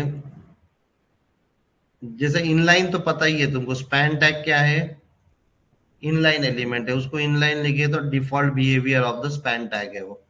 ठीक है, तो अभी उसने क्या किया, स्पैन डॉट ए बोल के एक क्लास लिखा, जहां पर भी डॉट आ जाता है ए एक क्लास हो गया, ये बी एक क्लास हो गया, ये डॉट सी एक क्लास हो गया।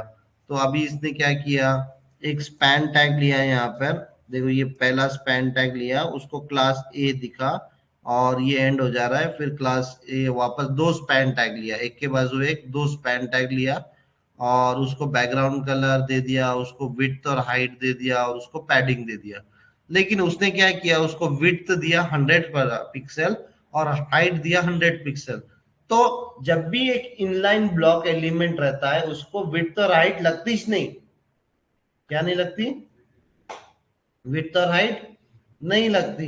तो देखो यहाँ पे उसने 100 पिक्सल विड्थ दिया, हाइट दिया 100 पिक्सल, लगी क्या, नहीं लगी। तो 100 पिक्सल बोले तो बहुत बड़ा होता है, तो ये एलकेएम को लगी क्या, नहीं लगी।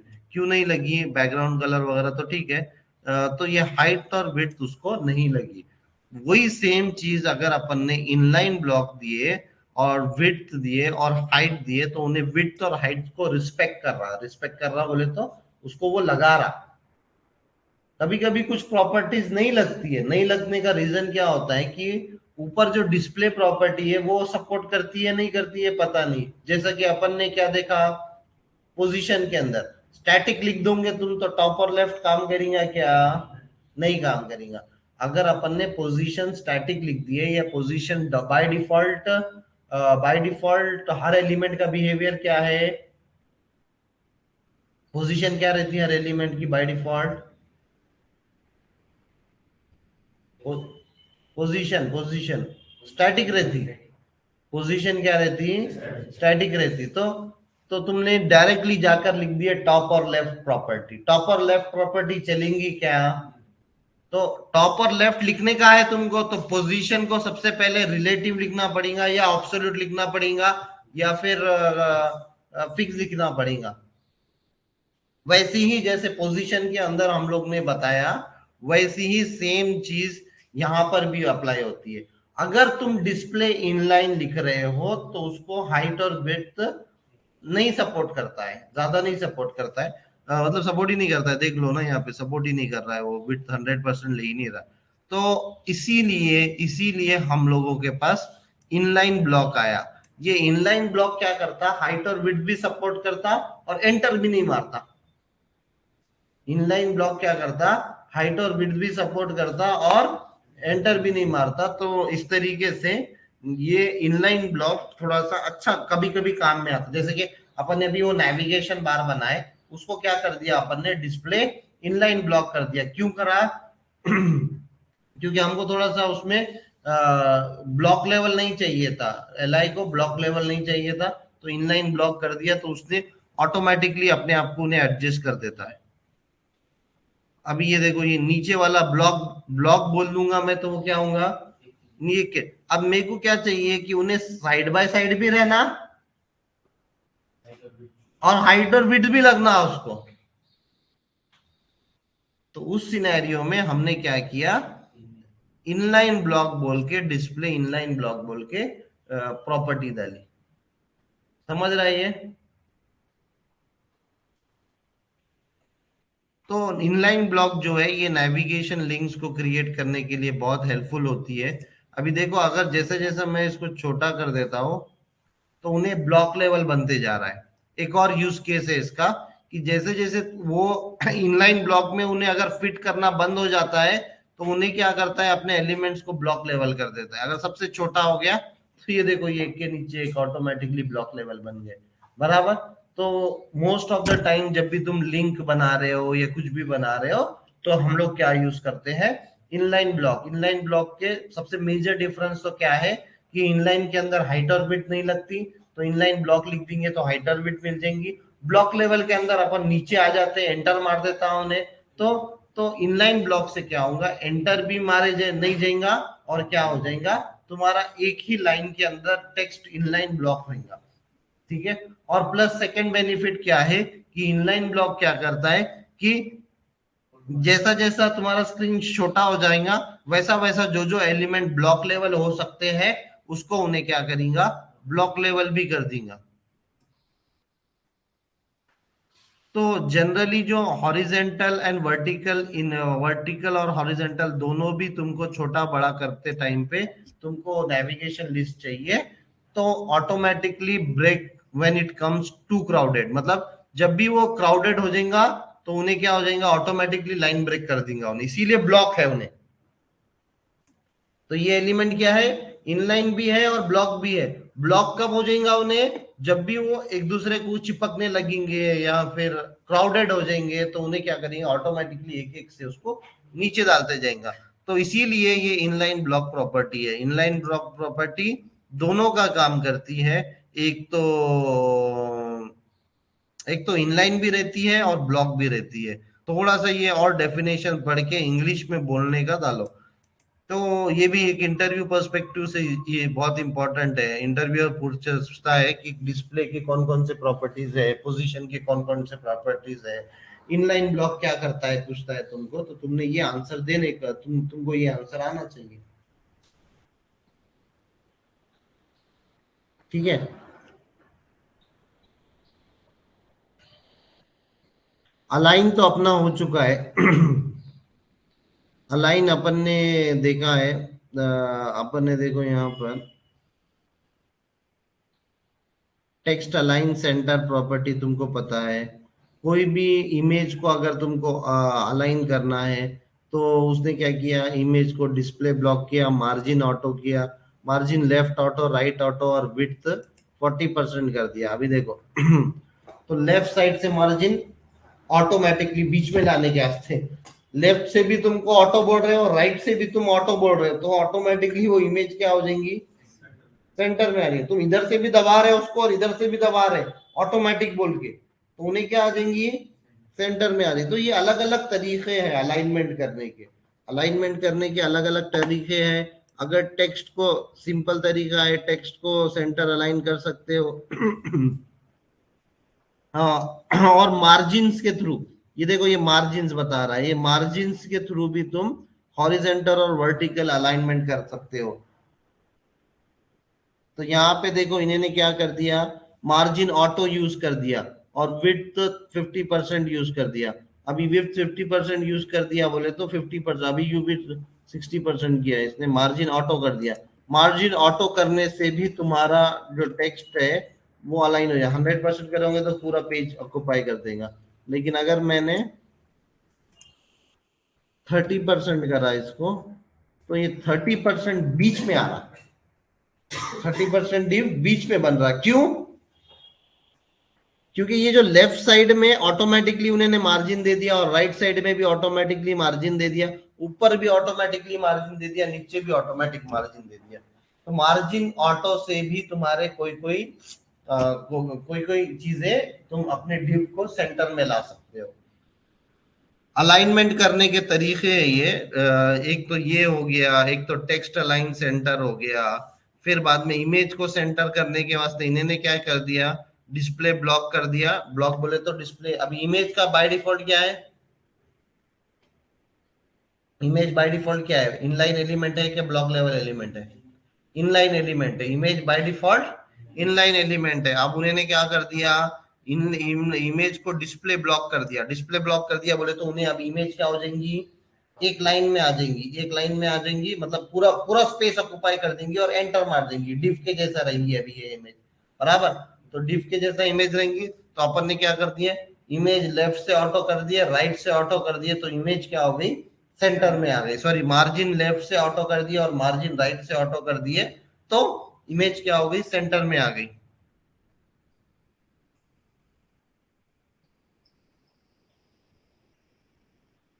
अगर तुमको राइट में लेके जाना है इमेज को, ये देखो ये डिव को उसने क्या किया, राइट में लेके गया, तो उसके लिए उन्होंने क्या किया, पोजीशन ऑब्सोल्यूट बोला, राइट 0 बोला, विड्थ और पैडिंग। तो पोजीशन के थ्रू भी तुम लोग लेके जा सकते हैं, पोजीशन ऑब्सोल्यूट लिखा इसने।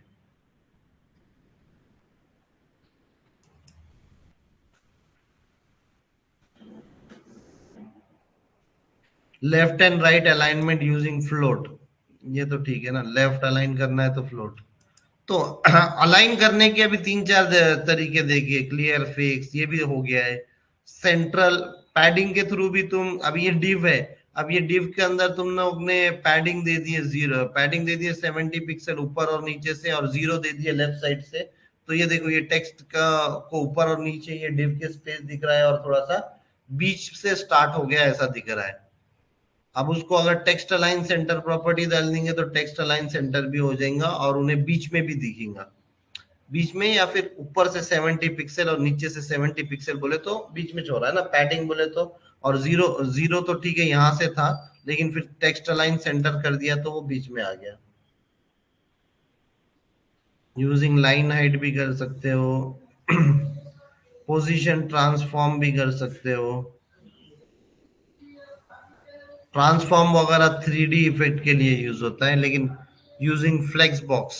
अभी ये देखो डिस्प्ले फ्लेक्स बॉक्स, ये फ्लेक्स बॉक्स एक टोटली डिफरेंट चैप्टर है, ओके। ये फ्लेक्स बॉक्स का चैप्टर ना हम लोग जब हम लोग कल परसों बूटस्ट्रैप पढ़ेंगे ना तब पढ़ सकते हैं, लेकिन तुम लोग पढ़ के रखो एज असाइनमेंट, ये फ्लेक्स बॉक्स को करके रखो। Flex box, display flex box, flex container, ये बहुत यूज में आने वाली चीज है,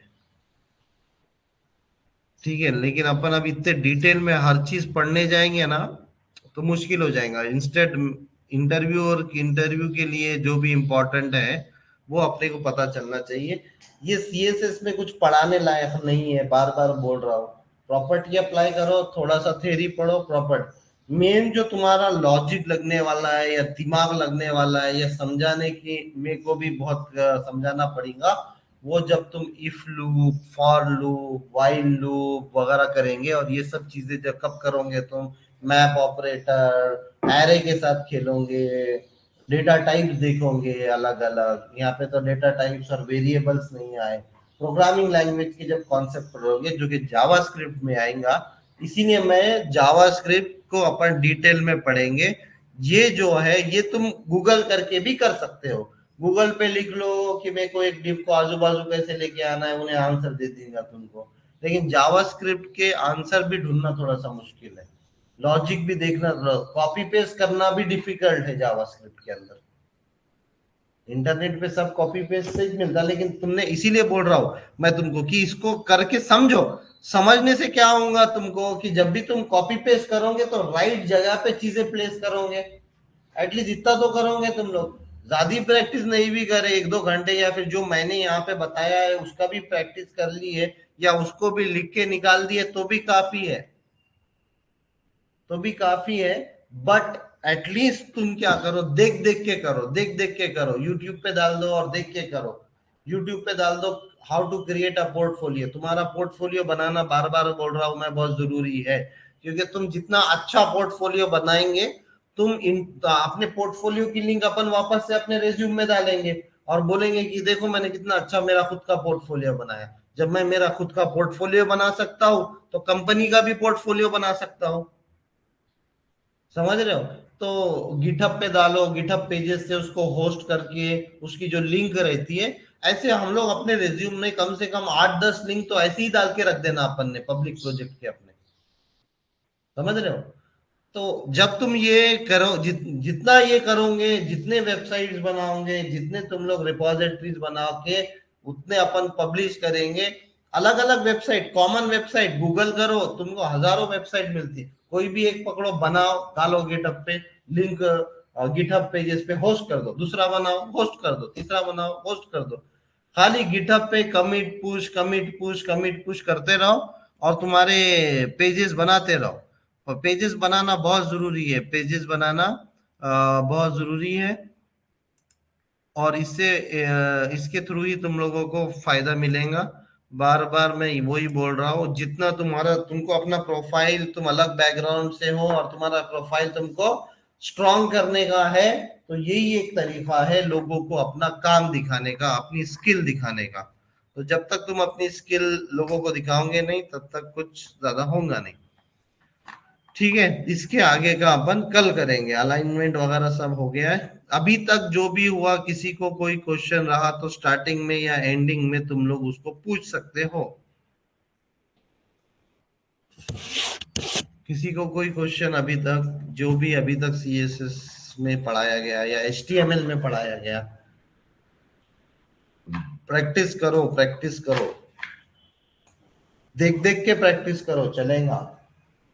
एटलीस्ट तुमको इस पोजीशन पे आना चाहिए तुमने, कि तुमने खुद को, अपने आप को एक्सप्लेन करने वाला बनना चाहिए। जैसे कि मैंने अभी एक प्रोजेक्ट ओपन कर दिया, हाँ चलो ये इन्होंने ये क्लास बनाया, इसको इन्होंने 50% दिया या 25% वेट दिया, इसलिए इन्हें लेफ्ट साइड में आ गए। इन्होंने इसको फ्लोट दिया, फ्लोट लेफ्ट दिया, इसलिए इन्होंने, इसलिए फ्लोट हो गया ऑटोमेटिकली।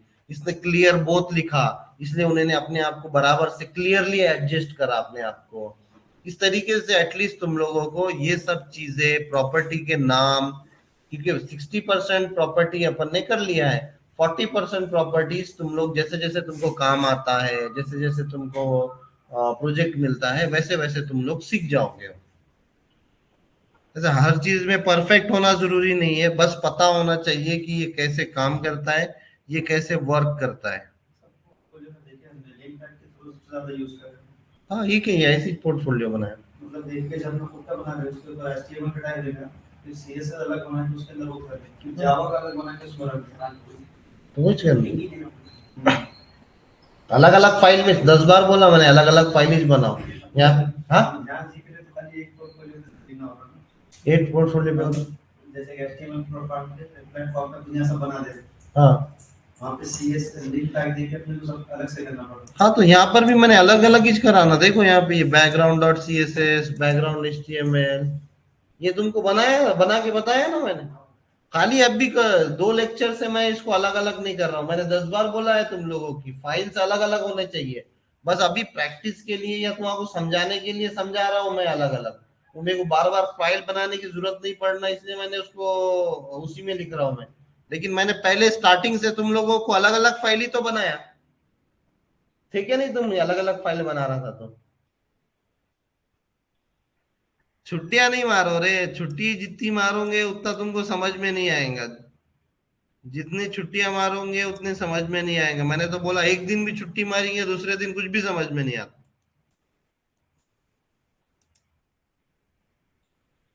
ठीक है चलो, इसके आगे का कल करते हैं।